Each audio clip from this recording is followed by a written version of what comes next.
काही महिलांमध्ये याच्या उलट लक्षणे दिसतात. हृदय जोरात धडधडणे, घाम येणे, वजन कमी होणे आणि त्यांना फक्त चिंता आहे असे सांगितले जाते. मग थायरॉइड नेमकं काय करतं? तुमचा थायरॉइड हा तुमच्या मानेत असलेल्या फुलपाखरासारखा ग्रंथी आहे.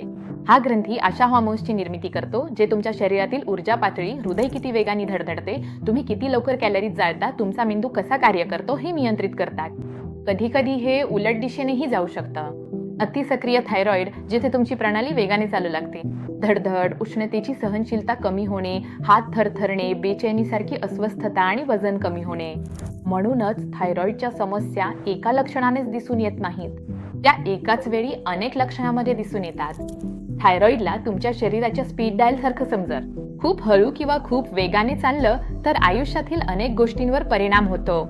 बहुतेक थायरॉइडच्या समस्यांसाठी शस्त्रक्रियेची गरज नसते. जर तुम्हाला हा पॅटर्न दिसत असेल तर अंदाज बांधत राहू नका. वैयक्तिक मार्गदर्शन आणि योग्य पुढील पावले जाणून घेण्यासाठी तुम्ही प्रॅक्टोवर प्रमाणित डॉक्टर किंवा एंडोक्रिनॉलॉजिस्ट यांच्याशी सल्लामसलत करू शकता. आम्ही आरोग्याच्या महत्त्वाच्या विषयांवर अंमलात आणता येतील असे सल्ले सतत शेअर करत असतो. या चॅनलला सबस्क्राईब करा आणि बेल आयकॉन दाबा.